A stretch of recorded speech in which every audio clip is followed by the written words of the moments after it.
everybody, I'm Alex. And I'm Heather. And we are here on the veranda today to talk about leaves. Leaves, right. So we get asked here at the garden a lot about plant identification. What's that? We love to answer those questions, but you know what we love more? Is giving you the tools to answer those questions yourselves. Absolutely. And those tools are things like field guides, dichotomous keys, but there's a lot of vocabulary that goes into using those tools, right? Yes, there is a lot of vocab. So today we're going to give you some of those tools so that hopefully you feel comfortable to get out there and start identifying some plants. And we're only going to start with leaves today, give you a few pieces to get you started. We might make another video, but we'll start with leaves today. So let's start with leaf type. Right, so the first way that we can start to categorize a plant based off of leaves is just by dividing them into these broad groups. So the first group would be needle-like leaves. So these probably look familiar from Christmas time, maybe.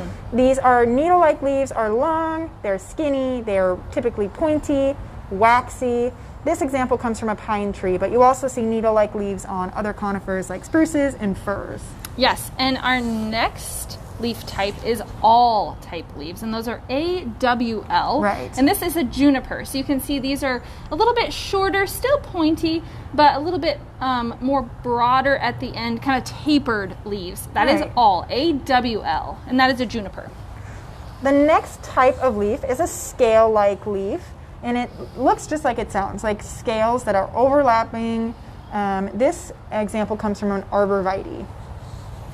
All right, and the one that you probably see most often, this is a broadleaf leaf.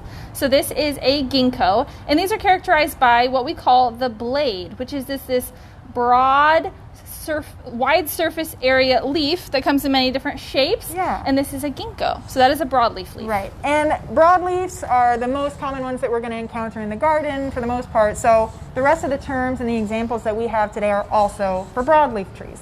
Yes. So the next general way that we can categorize a plant based on its leaves is the leaf arrangement. And that simply means how the leaves are arranged on the stem. Yes.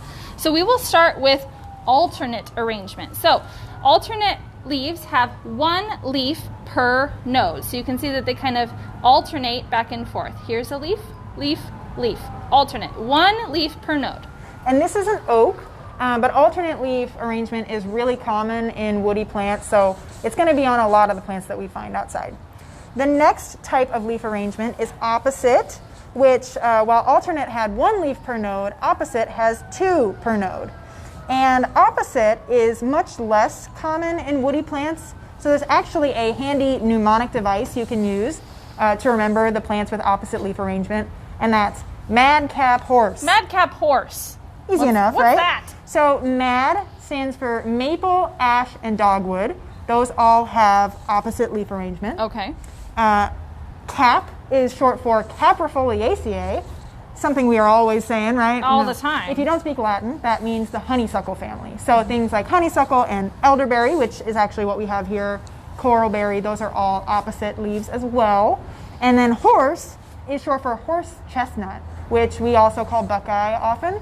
So any members of the Aesculus genus, those also have opposite leaves. So if you're out there trying to identify trees and you notice it's got opposite leaves, you can narrow it down quite a bit with madcap horse. Yes, you've already taken away a lot of the different options. Right. So just to recap, we have one leaf per node for alternate, two leaves per node for opposite, and the most fun, but probably the rarest, least common, is whorled. So this is multiple leaves per node. So if we look here, this has 6 leaves whorled around this node. And this is Veronicastrum or Culver's root. Not a woody plant, but we're having a hard time finding a whorled woody plant. Okay, so the last way that we're going to categorize leaves most broadly is their composition. So that simply means, is this a simple leaf or is it a compound leaf? And we'll talk about what that means. So first we have a simple leaf. This is a red oak. A simple leaf just means a leaf that is not subdivided into leaflets. So this is the entire leaf. It's not subdivided, and it attaches to the stem with the petiole. Pretty simple, hence the name. The next 3 are all compound, and they have subcategories to tell you how those leaflets are then arranged. Right, and compound simply means a leaf that's divided into multiple leaflets. Leaflets, one Leaves of my favorites. within leaves. Yes, we love it. So the first is Palmately Compound. So if you think of the palm of your hand and the fingers that go around, these leaflets all attach at one central point. And this is a buckeye. Buckeye, yes. Yeah. The next example of a compound leaf, or the next type, is pinnately compound. So while palmate is all attached at one point, pinnately compound leaves are attached at many points along this central axis, often in a really linear way, sometimes with a terminal leaflet. This example is from a wisteria vine. So this is pinnately compound. Now, to amplify that, we have bipinnate. So this in itself is one leaf that is pinnate, and the leaflets themselves are then pinnate, so doubly pinnate. So this is two layers of compound. Yes. We have, this is a leaf, this is a leaflet, and these are leaflets within the leaflet. Yes, and this is a honey locust. Right. So it can be pretty confusing, as this example shows, to know what is a leaf and what is a leaflet. But the trick, if you're ever confused, is to look for the bud. So all leaves are attached to the stem at a point that we call the node, and just at the axis of that node will be a bud. So let's look at the buckeye for an example of that. You might be looking at this and thinking, well, this is a leaf, right? Well, let's look at the base of it. There's no bud. There's no bud. So we have to keep going. We're going to go closer to the center. This is the stem now.